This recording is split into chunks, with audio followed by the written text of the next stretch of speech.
Hey everyone, and welcome back to the channel. Before we begin here today, please make sure that you like and subscribe because it really does help us out, and it also helps us reach others in need of assistance with these topics. So today we're going to be discussing algebra, and we're going to be looking at single variable equations, but this time with a two-step process. So all that means is that we're going to have to do some addition, subtraction, along with division or multiplication to get that variable solved for.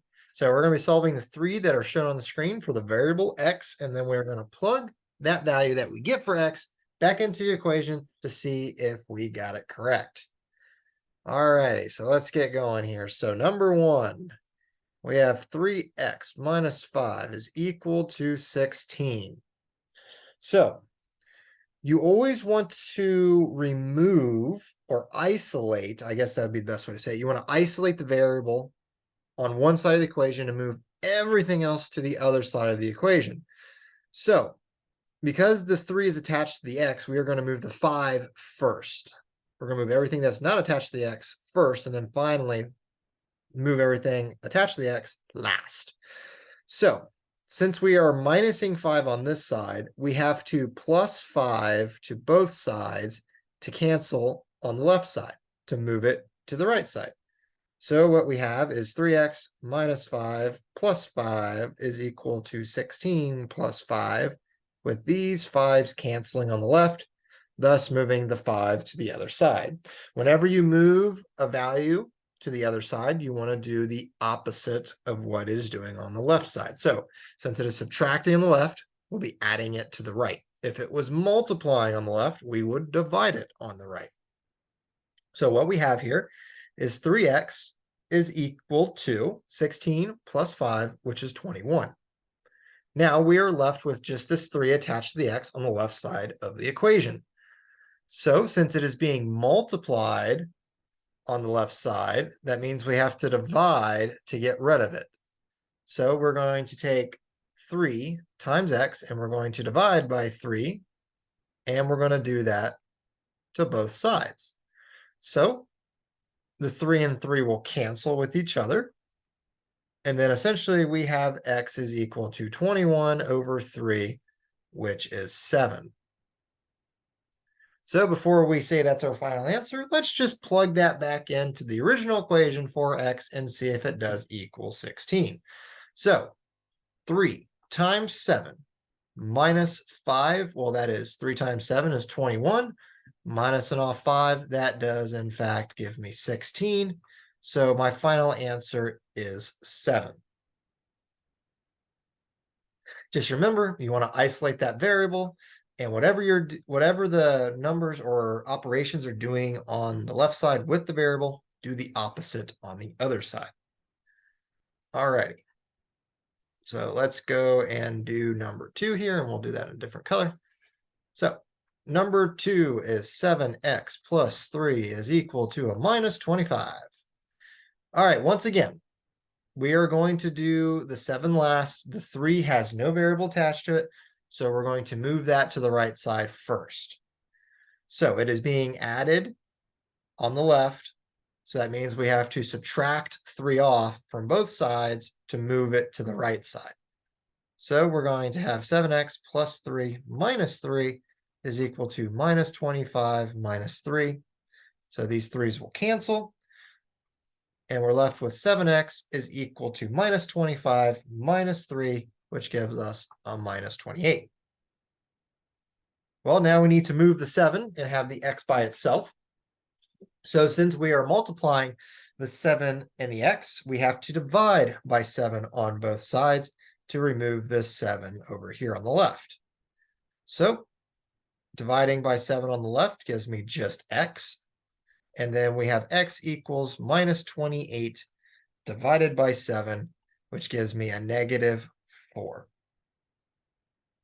So let's just plug that back into our original equation up here and see if we do get minus 25. So 7 times a minus 4, and then plus 3, well, that gives me minus 28 plus 3 does give me minus 25. So the minus 4 is my correct answer for number 2. Alrighty, so let's keep moving down here, and we'll do number 3. And we'll do that one in green. So number 3 is x over 5 minus 6 is equal to 9. So the original portion here has the little parentheses around it. Doesn't really matter. It's just telling you that you're taking x dividing by 5, then subtracting 6 from it to get 9.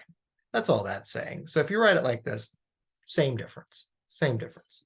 So once again, we're going to move the 6 over to the right side. It doesn't have a variable attached with it, so we're going to move that first. So since we're subtracting from 6, or subtracting by 6 on the left, we need to add it to both sides to get it canceled on the left.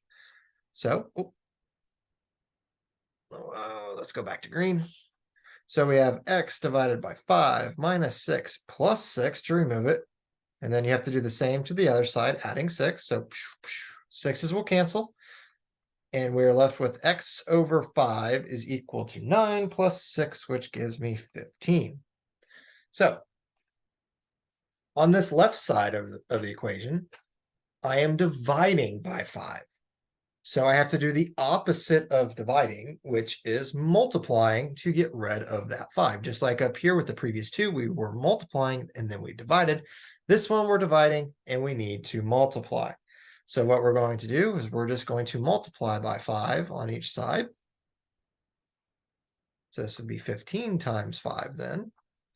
The 5's will cancel.